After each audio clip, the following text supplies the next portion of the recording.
വടകരയിലേക്ക് പോയാൽ വടകരയിൽ കെ മുരളീധരനെ വീഴ്ത്താൻ ശൈലജ ടീച്ചർ ഇറക്കുമെന്ന് കേൾക്കുന്നു. ശൈലജ ടീച്ചർ എന്ന ഒറ്റ പേരിലേക്ക് എത്തിയോ കാര്യങ്ങൾ?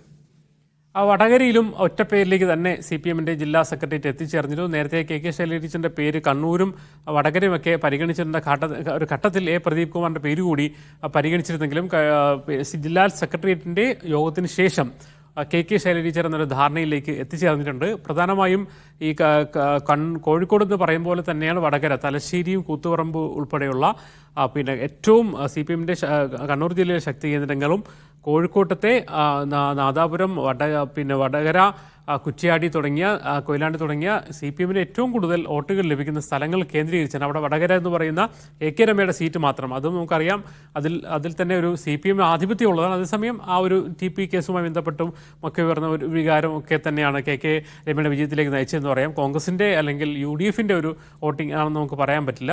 അപ്പോൾ അത്തരം ഒരു മണ്ഡലം, 7 മണ്ഡലങ്ങളും CPM-ന് സ്വാധീനമുള്ള ഒരു സ്ഥലമാണ് വടകര. അവിടെ TP കേസിന് ശേഷമാണ് മുല്ലപ്പള്ളി രാമചന്ദ്രൻ ജയിക്കുന്നത്. അതുവരെ CPM സ്ഥിരമായി നിലനിർത്തിക്കൊണ്ടിരുന്ന ഒരു മണ്ഡലമായിരുന്നു. KP ഉണ്ണികൃഷ്ണന് ശേഷം, കോൺഗ്രസ് KP ഉണ്ണികൃഷ്ണന് ശേഷം തുടർച്ചയായിട്ട് MT പത്മയും മറ്റൊക്കെ സതീദേവിയൊക്കെ വിജയിച്ച മണ്ഡലമാണ്. തുടർന്ന് ആ TP കേസിന് ശേഷമാണ് മുല്ലപ്പള്ളി രാമചന്ദ്രൻ വിജയിക്കുന്നു. അടുത്തവണ നിലനിർത്താൻ, അത് ചെറിയ വോട്ടെങ്കിലും നിലനിർത്താൻ കഴിഞ്ഞു. അതേസമയം കഴിഞ്ഞ തെരഞ്ഞെടുപ്പിൽ K മുരളീധരൻ അവിടെ വരുന്നു, മുല്ലപ്പള്ളി രാമചന്ദ്രൻ പകരം വരുന്നു. അതേസമയം ഒരു അനുകൂല സാഹചര്യമെല്ലാം ഉണ്ടായപ്പോൾ അദ്ദേഹം 85,000 വോട്ടിലധികം വിജയിച്ചു. അതേസമയം ഇത്തവണ കാര്യങ്ങൾ എളുപ്പമാവില്ലെന്ന് അദ്ദേഹത്തിന് തന്നെ അറിയാം. അതേസമയം K മുരളീധരൻ കഴിഞ്ഞ തവണ വിജയിച്ചതിന് ശേഷം ആ മണ്ഡലത്തിൽ ഉണ്ടാക്കിയെടുത്ത ബന്ധങ്ങൾ CPM-ന് വെല്ലുവിളി തന്നെയാണ്.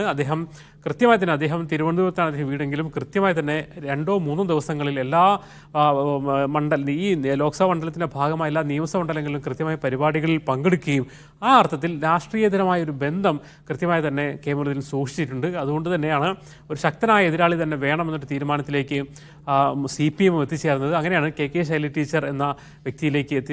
കഴിഞ്ഞ മന്ത്രിസഭയിൽ ഏറ്റവും കൂടുതൽ അഭിപ്രായം രൂപപ്പെട്ടിരിക്കുന്ന, പൊതു അഭിപ്രായം രൂപപ്പെട്ട വ്യക്തി എന്ന നിലയിൽ അവരെ രംഗത്തിറക്കാൻ തീരുമാനിച്ചിരിക്കുന്നു. അതുകൊണ്ട് തന്നെ കോഴിക്കോട് പോലെ തന്നെ അതിശക്തമായ മത്സരമായി മാറും. CPM-ന് നല്ല ആധിപത്യമുള്ള സ്ഥലമാണ്. അതേസമയം CPM-ന് പുറത്തുള്ള വോട്ടുകൾ കൂടി ആകർഷിക്കാൻ കഴിയുന്ന ഒരു വ്യക്തിയായി KK ശൈലജ ടീച്ചർ വരുന്നു.